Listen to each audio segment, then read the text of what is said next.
Recebam a paz do Senhor. Abra sua Bíblia, Evangelho de Cristo, a qual escreveu Lucas, capítulo é o de número 24. Enquanto você localiza, Lucas, capítulo de número 24, verso de número 13.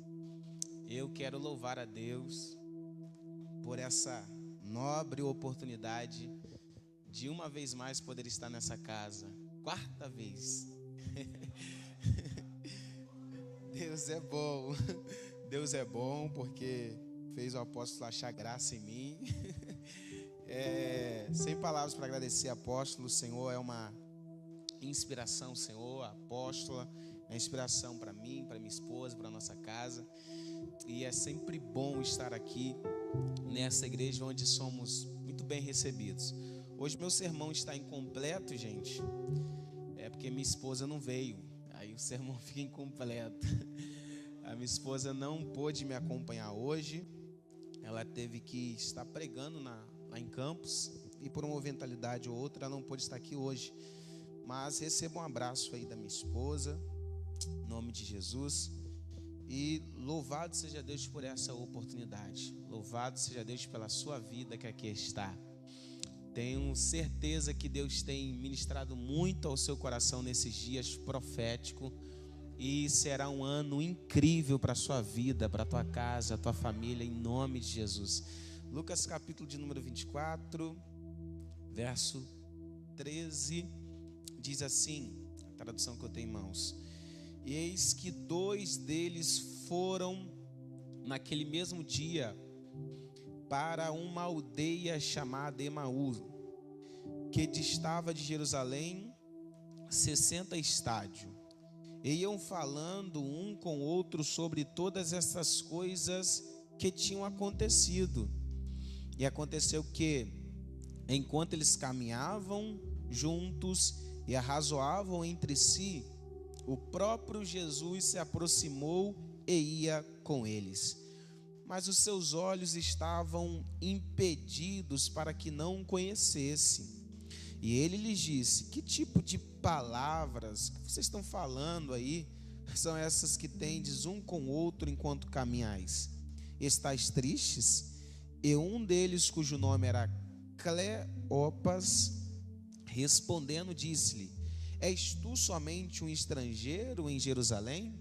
E não soube das coisas que nela têm acontecido nesses dias? Ele disse-lhes: quais coisas? E eles lhe disseram: a respeito de Jesus de Nazaré, que foi um profeta poderoso em feitos e palavras diante de Deus, de todo o povo. E como os principais sacerdotes, os nossos governantes, o entregaram para ser condenado à morte e o crucificaram. Mas nós esperávamos que fosse ele quem havia de remir Israel. E, todavia, além do mais, já é hoje, o terceiro dia desde que essas coisas aconteceram. Eu quero adiantar um pouco a leitura no verso 28. Verso 28 do capítulo 24. Está escrito assim: e aproximando-se a aldeia para onde iam, ao destino, ele fez com que ia para mais longe. Jesus fez com que ia mais longe. Mas eles, os discípulos, o constrangeram dizendo: fica conosco. Fica conosco, porque já é tarde, já declinou o dia. E ele entrou para permanecer com eles. E aconteceu que, estando assentado com eles à mesa, ele tomou o pão e o abençoou, e partiu e deu-lhe, e os seus olhos foram abertos, e eles o reconheceram, e ele desapareceu diante deles. Eles disseram um para o outro: não ardia nosso coração enquanto ele falava conosco no caminho, enquanto nos abria as Escrituras? até aqui, assente-se glorificando a Deus.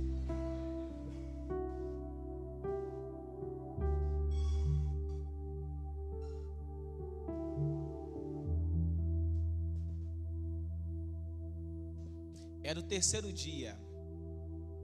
O terceiro dia após o acontecimento mais marcante da história da humanidade. Eu estou falando do processo salvífico por meio de cruz, de morte de cruz. Nós sabemos que Cristo, ele estabeleceu um propósito de salvação para a humanidade. E mesmo sendo Deus, como escreveu Paulo, não teve por usurpação ser igual a Deus. Antes esvaziou-se, aniquilou-se, tomando forma de homem, sendo servo, obediente até a morte de cruz. Deus então soberanamente o exaltou e lhe deu um nome que está acima de todos os nomes, para que todo joelho se dobre e toda língua confessa que Jesus Cristo é o Senhor Deus, para a glória de Deus Pai. Nós sabemos desse propósito de Deus. Esse propósito requer um caminho chamado de via dolorosa. Na verdade, Jesus vai passar um processo de dores nas três estruturas do corpo. Nós sabemos que o homem é um ser tricotômico, composto de corpo, alma e espírito.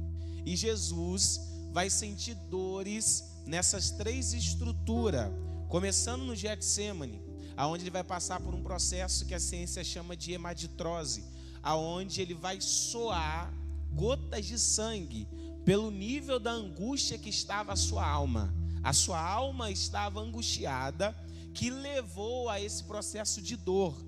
Então, a primeira estrutura que é alcançada é a sua alma.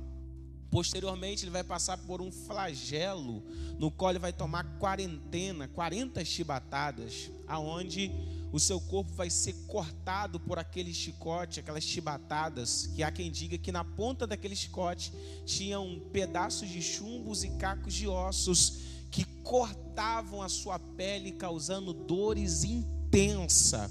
Seu corpo também foi atingido com dores. E como não bastasse, você sabe que Cristo liberou algumas palavras no auge da sua dor, no auge da cruz. E uma dessas foi: Eli, Eli, lama sabachthani. Deus meu, por que me desamparaste? Aqui há quem diga que houve uma separação, houve um abandono de Deus, por ele falar: Eli, Eli, Deus meu, por que me desamparaste? Porque ele carregava o pecado da humanidade naquele tempo. Logo, ele sofreu no seu espírito a dor de ter o pecado que não era dele, mas o pecado que era da humanidade. Só que então ele vai ser posto em um túmulo, e alguém talvez pensava: esse túmulo é o final para esse Jesus, esse Messias, esse falso profeta. Só que da mesma forma que a manjedoura está vazia, a cruz ficou vazia, o sepulcro também ficou vazio.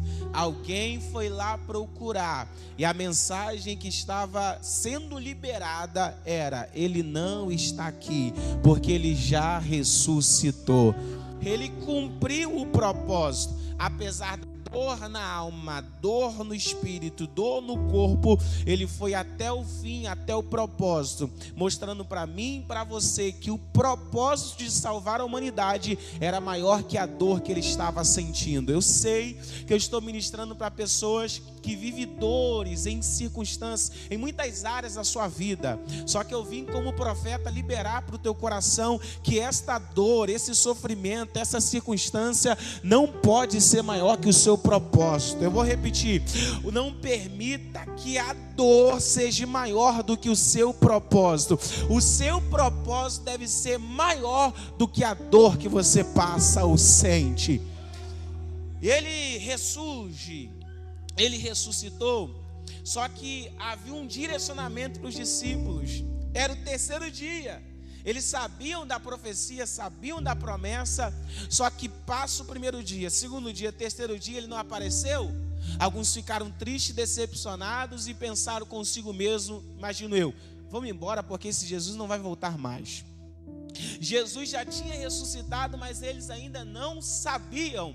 Então um camarada que estava triste, um camarada que estava frustrado, decepcionado, se ajuntou com outro frustrado e foram embora. Quer saber? Vamos embora, vamos sair de Jerusalém e vamos voltar para a nossa aldeia. Vamos para Emaús. Então eles decidem sair de Jerusalém e ir para Emaús. Irmãos, esses camaradas estão tomando essa atitude porque eles estão tristes e frustrados. Tristes e frustrados. Então ele sai de Jerusalém e vai percorrer um caminho até Emaús. E a expressão Emaús significa fontes de águas quentes. Eles estão tristes, eles estão frustrados. E eles vão para um lugar aonde é chamado de fonte de águas quentes. O que acontece é que a frustração deles, a decepção deles, fizeram ele abandonar a fonte que é Jesus, para ir atrás de outras fontes de águas quentes. Nós precisamos tomar cuidado com as atitudes que nós tomamos nos momentos de frustrações e decepções. Repito, precisamos tomar cuidado com as atitudes que tomamos no momento de frustrações e decepções, porque essas atitudes podem nos levar para outras fontes que geram prazer, mas que não geram eternidade. Porque a fonte que Jesus é uma fonte de vida, que jorra para a vida eterna. E a fonte de água quente é uma fonte que dá a sensação de prazer, mas não leva para a eternidade. Então eles abandonam a fonte eterna e vai para um caminho de uma fonte que gera prazer.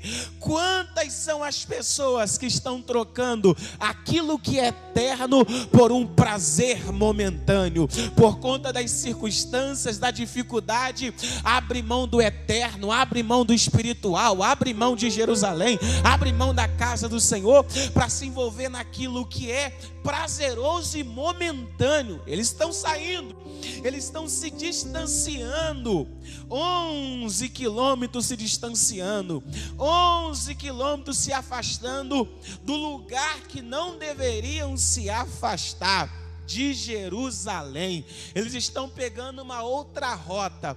Por que eles estão pegando uma outra rota? Porque eles estão frustrados, porque eles estão tristes. E é nesse momento aqui que é perigoso. Quando a tristeza nos toma, quando a frustração nos toma, e a atitude que nós vamos tomar. Qual a atitude que eles escolheram? Já sei. Vamos mudar a rota. Vamos mudar a rota. A frustração veio, a decepção veio e eles decidiram mudar a rota. Isso aqui é muito perigoso, porque tudo que o inimigo quer no momento de frustração, de tristeza, decepção, é que você mude a rota. Tudo que o inimigo quer no momento de tristeza, de decepção, que você saia da igreja, saia do lar, abandone a célula, abandone o chamado, abandone a liderança, abre mão desse negócio de evangelho, de servir a Deus, de trabalhar no reino de Deus. Muda a rota. O inimigo sopra nos nossos ouvidos dizendo: para que continuar nessa rota sendo que você está frustrado, decepcionado e triste, porque aquilo que você esperava acontecer ainda não aconteceu, porque aquilo que você esperava ver ainda você não viu. Para que continuar aí? Para que ficar nessa rota? Mude a rota. O verão está aí, mas o ano se passou. É um momento especial, oportuno para você mudar a rota, voltar para um caminho que você já veio, voltar para o lugar da onde você era. É uma oportunidade para você voltar. A tristeza está aí, a frustração está aí, mas hoje é o sexto dia, e para vergonha do diabo, você não mudou a rota, Isso aqui que mexe com o inimigo. Por quê? Porque talvez você está aqui recebeu notícias esse ano que não foi tão agradável, circunstância que não foi a melhor possível, mas mesmo frustrado, decepcionado, você não mudou a rota, porque você entende, frustrado, cansado, desanimado, quebrado, Jerusalém é meu lugar, daqui eu não saio, daqui ninguém me tira. Oh, eu estou pregando para alguém aqui, que a luta veio, a dificuldade se instalou, até notícia de enfermidade chegou, mas alguém está dizendo como eu, de Jerusalém eu não saio, dessa rota eu não saio. Pode tentar 1, 2, 3, quantas vezes quiser, Satanás, porque eu sei de onde eu sou e a rota que eu estou, e daqui eu não vou sair. Quem está comigo aqui nessa palavra? Oh, glória! Oh, meu Deus! O inimigo está dizendo, sai dessa rota, não saio. Mas você está quebrado, não saio. Mas você está triste, não saio. Mas você está decepcionado, e daí? Não saio. As coisas não estão saindo como você planejou, e daí? Não saio. Mas o que você projetou para o início desse 2023 não está saindo conforme combinado. E aí, vai fazer o quê? Vai sair da rota? Claro que não, vou permanecer em Jerusalém, em Jerusalém. Eu gostaria que você encorajasse essa pessoa que está ao seu lado e diga para ela, quebrado, inteiro, cansado, frustrado, eu te quero aqui em Jerusalém. Eu te quero aqui, viu? Eu te quero aqui, hein? Não, pastor, não vou no culto hoje não, que estou passando alguma circunstância. Não, apóstolo, não vou no culto não, que hoje eu estou passando alguma circunstância. Vem com a circunstância, vem quebrado, vem moído, mas vem, porque Jerusalém é a melhor rota para alguém se estar. É aqui que você entra quebrado e sai inteiro. É aqui que você entra caído e sai de pé. É por isso que o inimigo sopra nos seus ouvidos. Sai, pula do barco, sai de Jerusalém. Não, é aqui que o vaso que foi quebrado é restaurado. Não sai.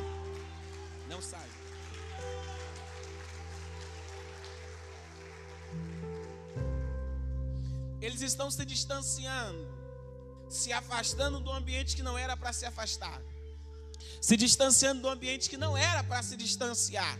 E aí, quando eles estão caminhando, Jesus se apresenta. Jesus se apresenta no caminho, e a Bíblia diz que eles não perceberam que era Jesus, porque os seus olhos estavam como que fechados. Os seus olhos estavam como que fechados e não perceberam que era Jesus. Gente, como pode ser discípulo de Jesus, caminhar tanto tempo com ele, quando ele aparece, não sabe que é ele? Jesus está ali, mas eles não perceberam que era Jesus.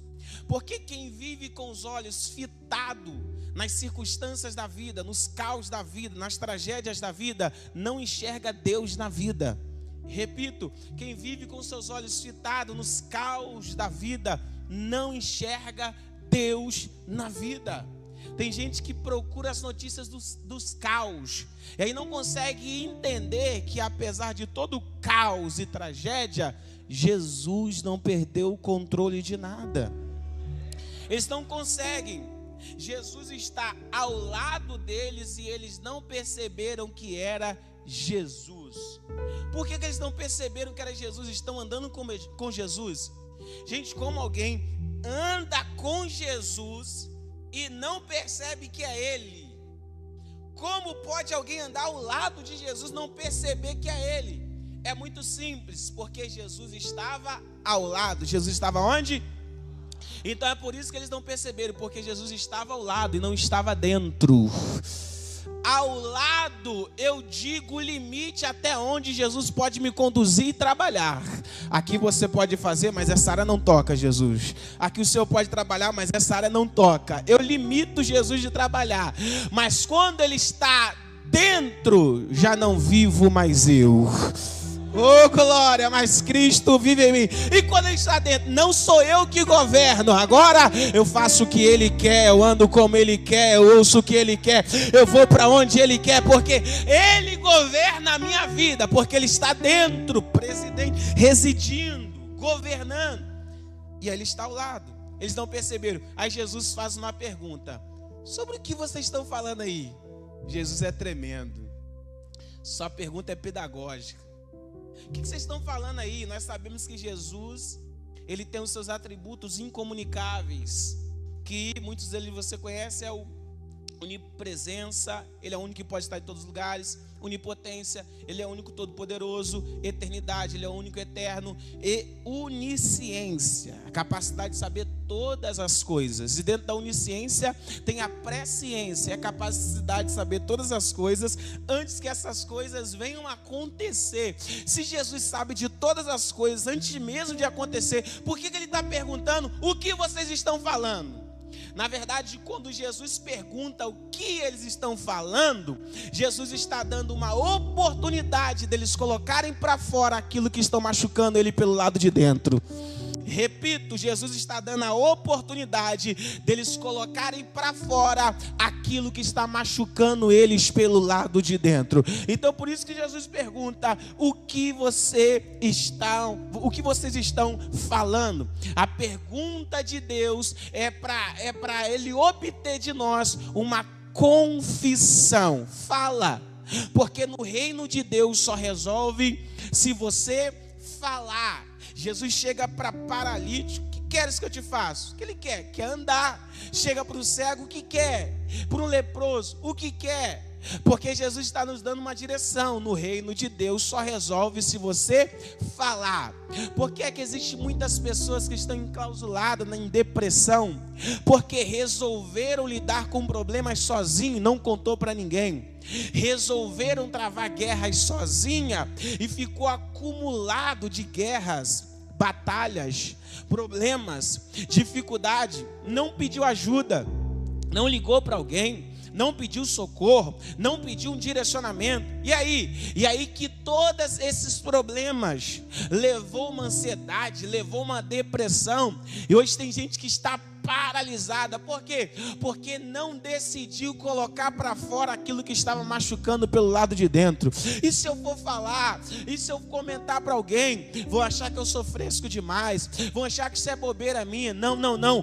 Coloque para fora isso que está te machucando pelo lado de dentro. Quando nós vamos ao médico, nós chegamos ao médico e falamos o quê? Médico, é aqui que está doendo, eu estou sentindo isso, os sintomas são esse. Então me dê um diagnóstico, me dê uma direção aí, para que eu fique bom, para que eu tenha saúde. Então o Senhor Jesus, na noite desse dia, se apresenta como um médico para você. E a pergunta dele é: qual é o seu sintoma? O que é que você está sentindo? O que é que tem te machucado por dentro? O que é que tem tirado a tua paz, o teu sono, o teu sossego? Fale para mim, coloque no altar, coloque para fora.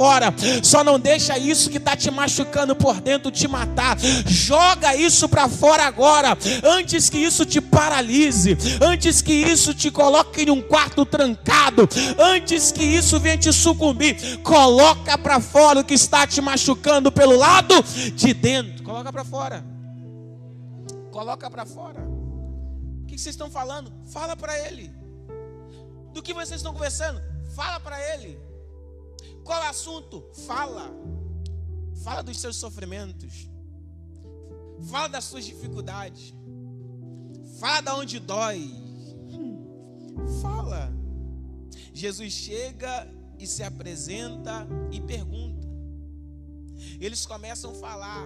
E aí a Bíblia diz, o nome de um era Cleopas. Quem é esse camarada? Eu nem sei. Eu nem sei quem é. A primeira vez que eu vi a citação dele aqui na Bíblia. Tem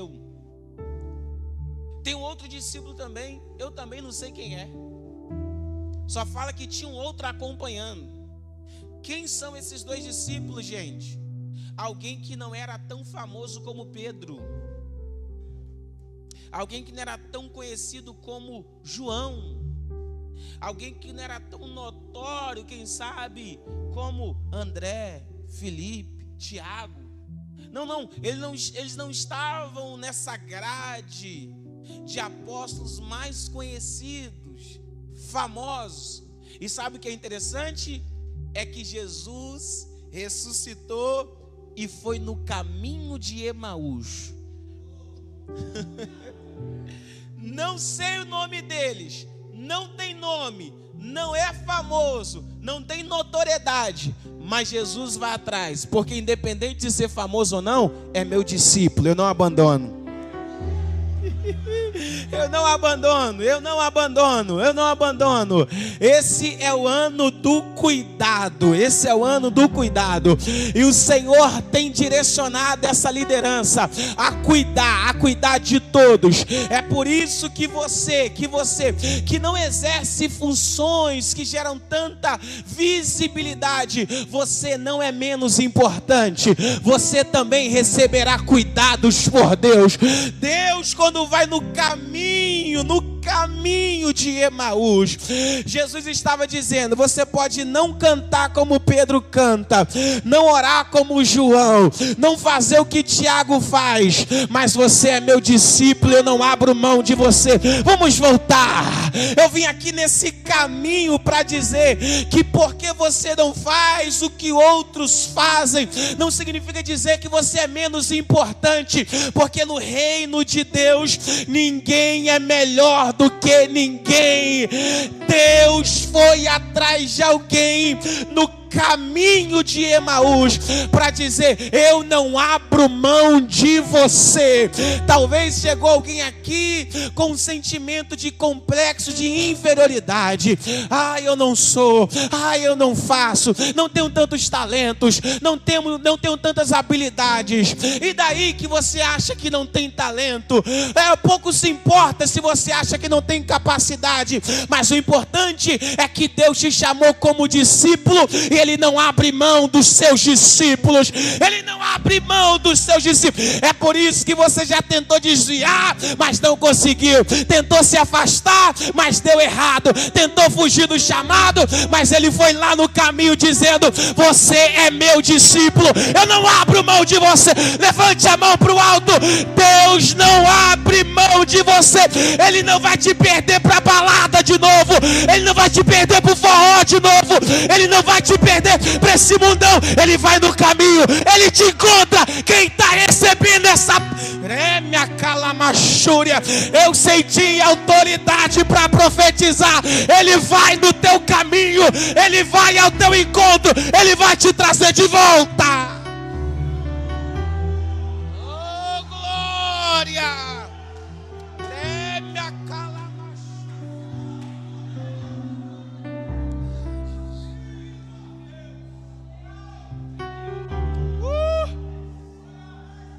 Ele não desiste de você. Mas eu não canto, e daí? Ele não desiste de você. Mas eu não sou líder, e aí?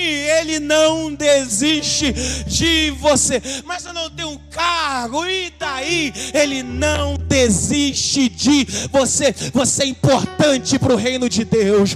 Você é precioso para o reino de Deus. Você tem o seu lugar aqui. Você tem. Eu lembro quando Elias quis morrer, mas Deus não o matou. Mesmo tendo vários outros profetas guardados e escondidos, Deus falou: não vou te matar, porque apesar de eu ter vários profetas, eu não abro mão de você. Apesar de Deus ter muitos escolhidos, Ele não abre mão de você. Ele foi.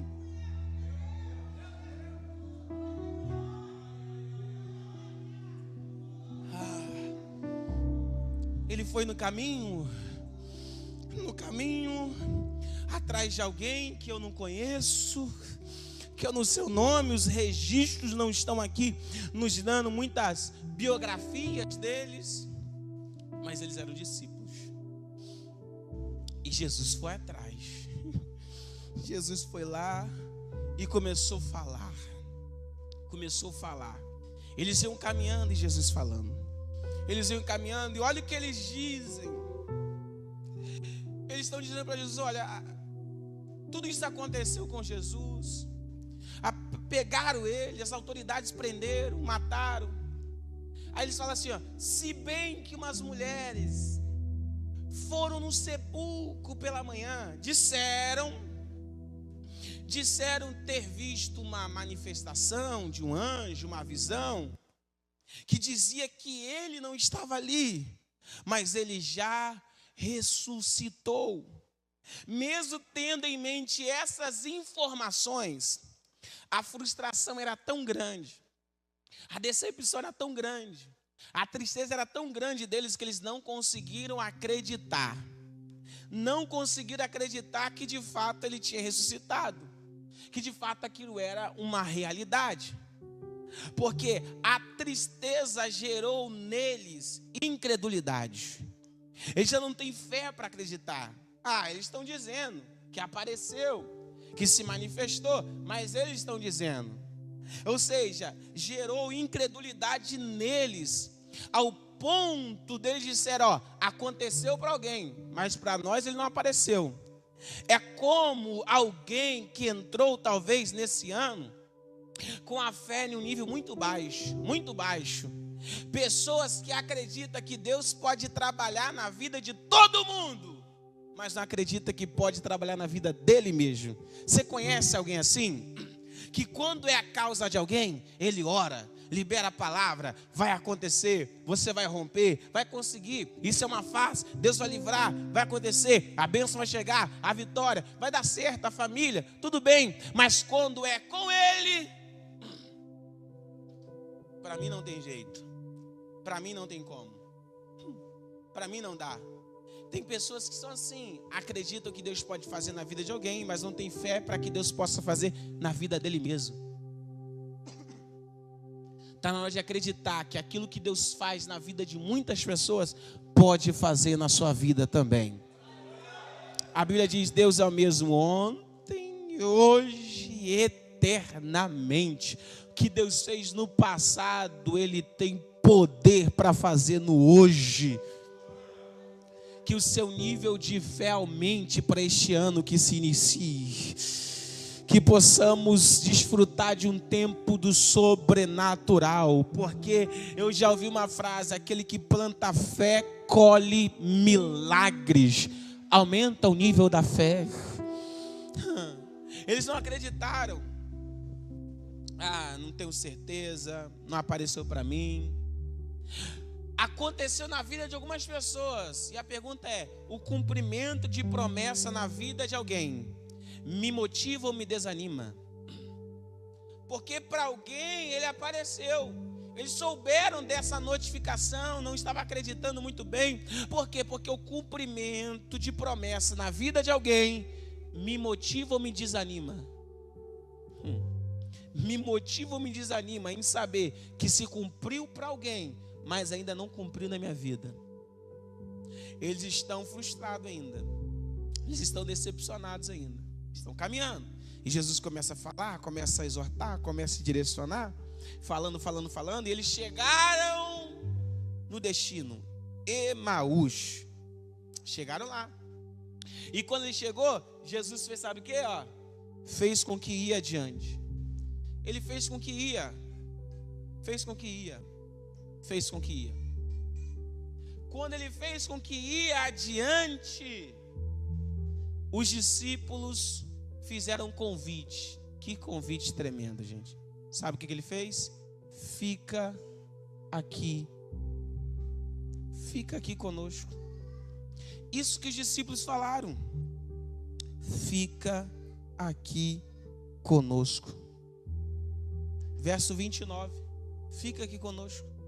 Gente, Jesus na caminhada não multiplicou pão, gente. Na caminhada Jesus não levantou nenhum morto, não curou nenhum cego. Jesus não fez nenhuma manifestação de milagre. Só que esses dois discípulos aqui estão fazendo um convite. Fica aqui conosco. Fica aqui conosco. O que motivou esses discípulos a estabelecer esse convite de fica aqui conosco? De uma coisa eu sei, não foi o que ele fez. Porque no caminho, milagre ele não tinha feito. Manifestações de sinais não tinha feito. Então, o que fez esses discípulos estabelecer o convite nem conhecendo que era ele? Simples. Eu gostei tanto de caminhar ao lado dessa pessoa.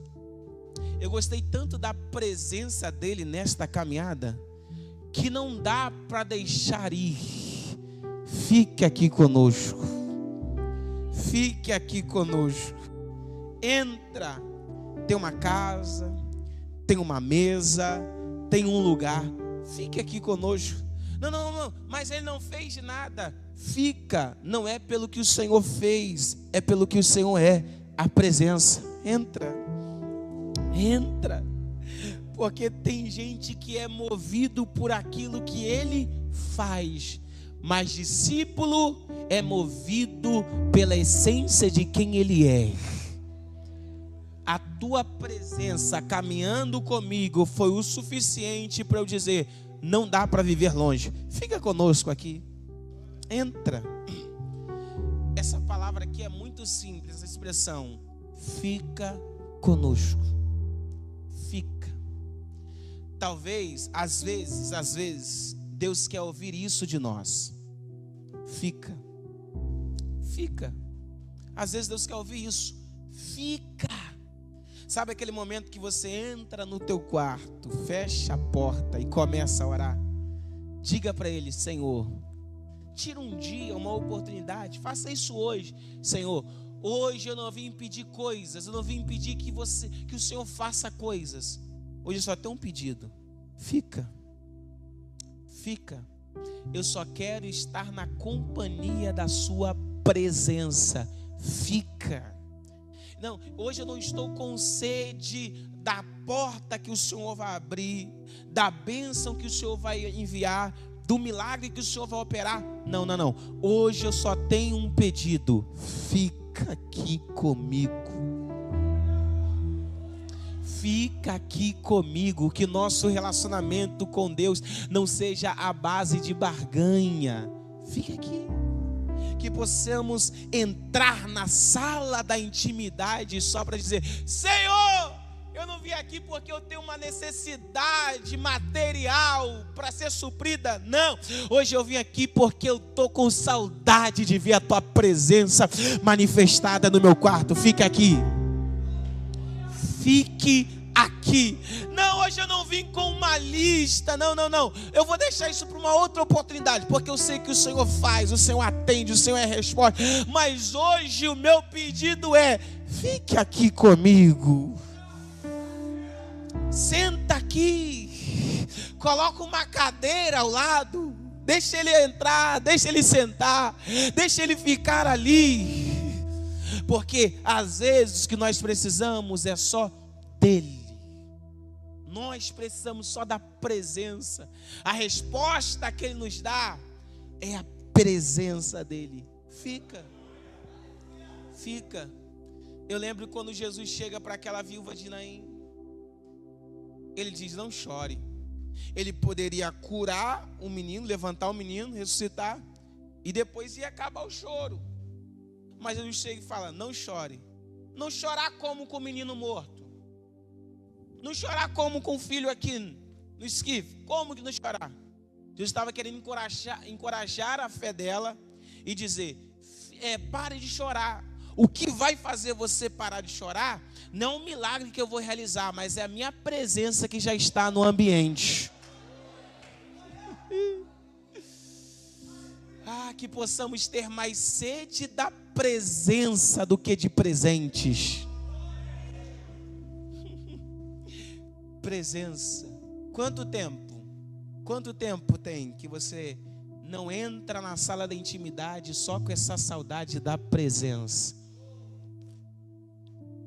Eu sei, a minha vida, o meu devocional, o meu espiritual, o meu particular, e você sabe o seu. E essa palavra não é em vão. O Senhor está com saudade de alguém aqui. E a palavra para esse alguém libera essa frase: fique aqui conosco. Fique, Senhor. Fique. Faça como Davi. Ah, Senhor, eu tenho tantas coisas, conjecturando. Tenho trono, ouro, prata, bronze, coroa, cetro. Eu tenho esse reinado incrível. Senhor, pode retirar tudo, só não retires de mim teu Espírito, ou seja, a tua presença. Que eu perca tudo, só não perca a tua presença. Fique aqui, porque um dos salmos diz: mais vale um dia na tua presença, nos teus átrios, do que 1000 anos em outro lugar. Fique aqui. Gostaria que você fechasse os olhos, abraçasse Ele e só em oração dissesse: Senhor, fique aqui.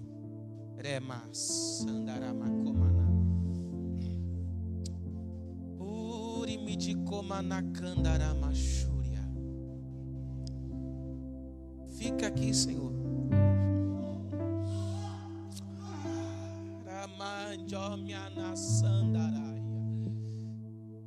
Fica aqui, Senhor.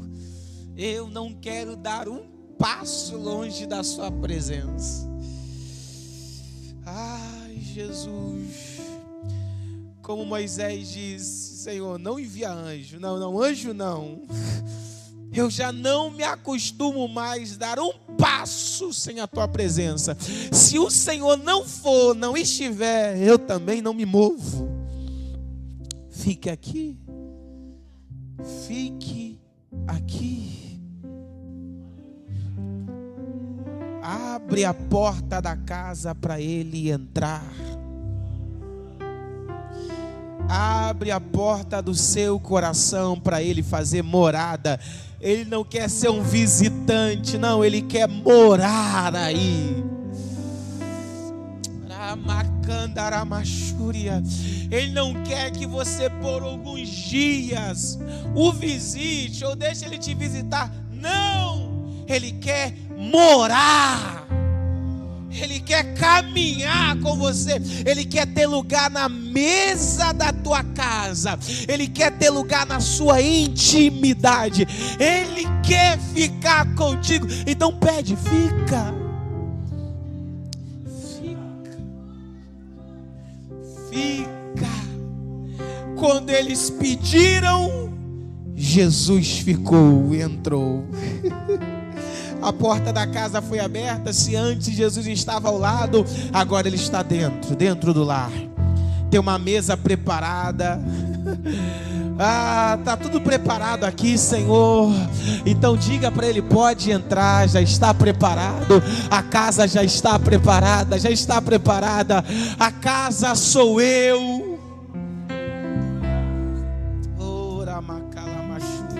Se coloque de pé, mas nessa mesma ligação.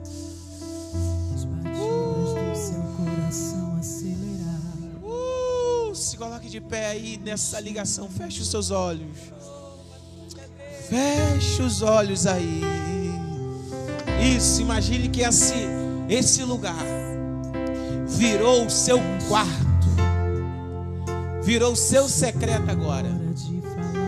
E aqui você tem liberdade para se derramar. Aqui você tem liberdade para chorar.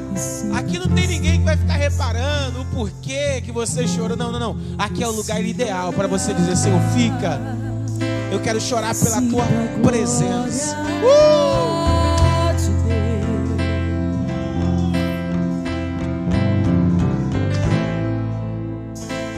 Sinta a glória.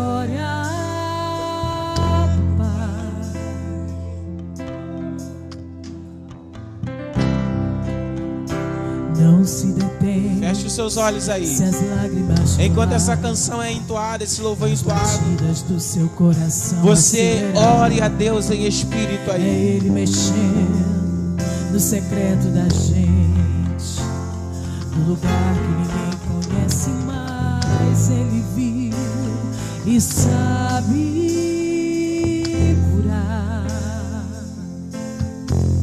Ele viu e sabe o remédio para curar toda ferida. Jesus, tua presença é o que eu mais quero. Jesus, tua presença é o meu remédio. Jesus, eu não quero ouro nem prata, só quero que cuide de mim. Eita, que presença é essa? Presença que mexe, confronta com tudo aqui dentro da gente, que causa arrepio na alma e a gente sente. Eu perca dinheiro e perca amigos, só não quero perder tua presença, tua presença. Não abra mão da presença. Não abra mão dessa presença. Não abra mão dessa presença. Deixa ele entrar. Ele entrou, partiu o pão. E aí no partir do pão seus olhos se abriram. E eles disseram: não ardiam os nossos corações quando no caminho ele nos falava das Escrituras? É por isso que eles não deixaram ir, porque não dá para abrir mão relacionamentos que acendem o meu coração por dentro. Eles não abriram mão. E aí o coração deles estavam ardendo. Por quê? Porque a presença foi manifestada na vida dele. Que esse ano seja um ano de caminhar em chamas. Que esse ano seja um ano de falar como John Wesley diz: eu me coloco em chama e o povo vem me ver queimar. Esse ano seja um ano de ser uma sarça que arde em fogo, aonde o objetivo é chamar a atenção para que as pessoas vejam a voz de Deus saindo da sarça.